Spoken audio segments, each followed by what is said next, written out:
अब हमें फिंगर को दिखाया जाता है जो कि अपने अटैक से उस मॉन्ग को मारने वाली होती है। तभी वहाँ पर किंग सेट का सीनियर आ जाता है जो उसके अटैक को खत्म कर देता है। उस मॉन्ग के पास आकर उससे पूछता है क्या आप ठीक हैं? तो वो मॉन्ग बोलता है हाँ, मगर इस लड़की से बच कर रहना, ये काफी खतरनाक डीमन है। ये बात सुनकर फिंगर बोलने लगती है पता नहीं तुम्हें मुझसे क्या परेशानी है, तुम मुझे क्यों मानना चाहते हो। अब वो उसे पोजेस करने लगती है। तभी सीनियर अपने आप को उसके चार्म से बचा लेता है। अब वो कहता है अगर मैं गलत नहीं हूँ तो तुम्हारा नाम पेंगर है ना। ये बात सुनकर पेंगर कहने लगती है अच्छा तो तुमने मुझे पहचान लिया, पहली बार किसी ने मुझे मेरे पूरे नाम से बुलाया है। वो सीनियर बोलने लगता है यान टेम्पल और किंगलुंग से एक ही बात पर हैं और ये मेरी ड्यूटी है कि मैं तुमसे फाइट करूं। ये बात सुनकर पेंगर बोलने लगती है मुझे तो पता ही नहीं तुम लोग कौन सी लाइनें से आते हो क्यांगलांग सेक्ट से।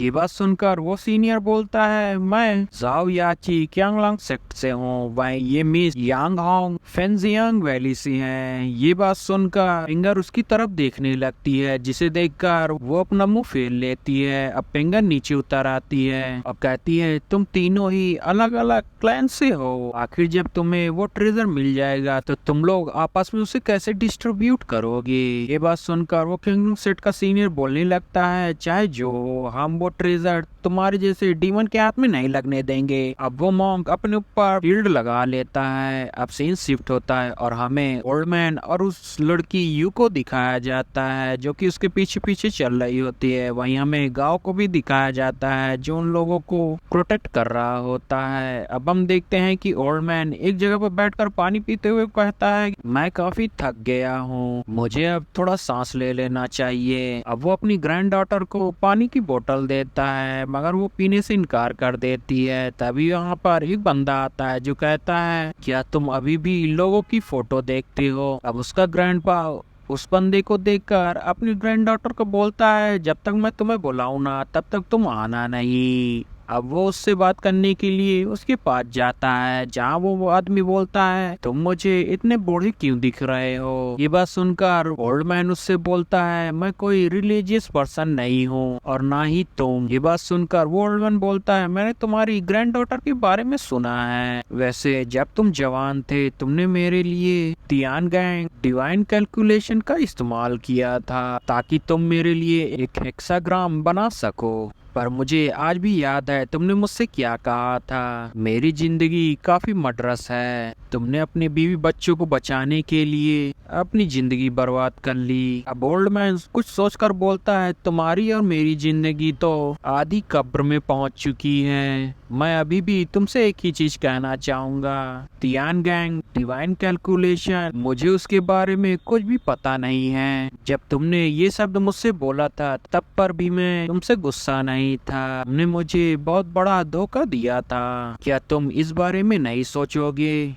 ये बात सुनकर वो बंदा काफी गुस्सा हो जाता है और ओल्ड मैन को पकड़ लेता है। तभी वो पागलों की तरह हंसने लगता है और उसे छोड़ देता है। अब वो बंदा वहाँ से जाने लगता है और ओल्ड मैन से बोलता है अब हम न जाने कब मिलेंगे, तुम अपना ख्याल रखना। ये बात सुनकर ओल्ड मैन बोलता है मैं अच्छी जिंदगी जी रहा हूँ, तुम्हें अपने बारे में सोचना चाहिए, तुम्हारे एनिमी पूरी दुनिया में हैं। अब ओल्ड मैन की ग्रैंड डॉटर आ जाती है और उससे पूछती है ये आदमी कौन है। तो वो बंदा बोलता है क्या तुम मुझे नहीं पहचानती। तो वो लड़की अपना सिर नाम में हिलाती है तो वो बताता है कि मेरा नाम वार्न है और ऐसा कहकर वहाँ से जाते हुए बोलने लगता है कि तियान रोड ज्यादा दूर नहीं है। अब सीन शिफ्ट होता है, हमें दो लोगों को दिखाया जाता है जहाँ पहली वाली लेडी कहती है कि मास्टर ने गोली पर सबसे ज्यादा विश्वास किया है मगर वो हमारे पर्पस को क्यों से छिपा रहे हैं। वो बंदा मास्टर की बात पूछने लगता है, वो कह रहा होता है मैंने जाओ फैन को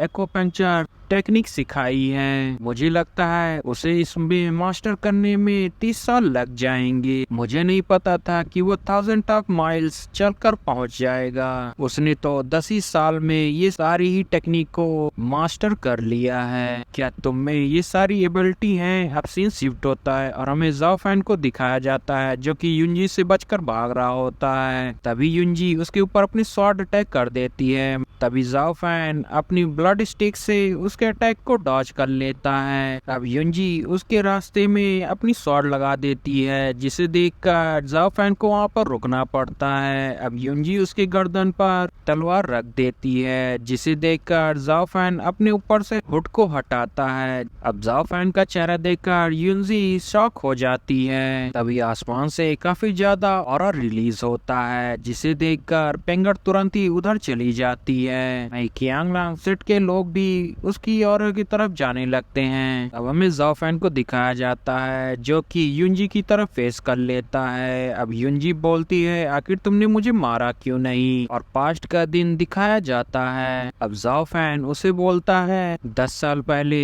तुम मुझे किसी भी हाल में बचाना चाहती थी, क्या तुम बता सकती हो आखिर क्यों? ये बात सुनकर युनजी बोलती है, क्या तुम वही पुराने वाले जाओ फैन हो? तुम्हारी स्पिरिट ऑफ लाइट कहीं खो गई है। अब युनजी अपनी स्वॉर्ड अपने पास रखकर वहाँ से चली जाती है। जाओ फैन वहीं पर खड़ा होता है। अब सीन शिफ्ट होता है और हमें उन दोनों बंदे को दिखाया जाता है, जहाँ पर वो लेडी बोलती है कि गोल्डन लाइट फिर से अपीयर हो गई है, जिसे देखकर वो बर्ड वहाँ पर जरूर आएगी। क्या तुम्हें लगता है वो इससे डील कर पाएगा? तभी वो बंदा बोलता है, तुम इतना ज्यादा टेंशन क्यों ले रही हो? सेक्ट लीडर ने जरूर इसके लिए ट्रैप लगाया होगा।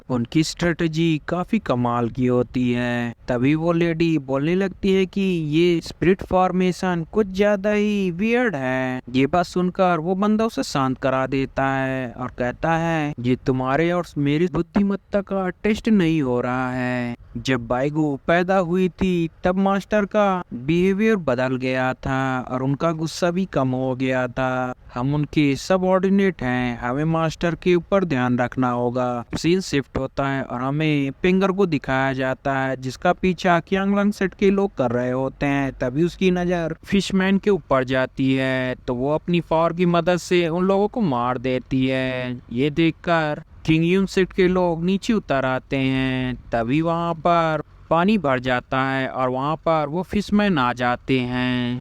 अब सीन शिफ्ट होता है और हमें जाओ फैन को दिखाया जाता है, जो कि एक ट्री के पास आ जाता है, जिसे टच करके उसे कुछ पता चलता है। अब वो सीधा ही उसके टॉप पर जाता है, जहाँ पर काफी स्पिरिचुअल ट्री दिखता है। गाइस, चैनल को लाइक शेयर सब्सक्राइब जरूर करिएगा और इसे ज्यादा से ज्यादा शेयर करिएगा। Thanks for watching guys.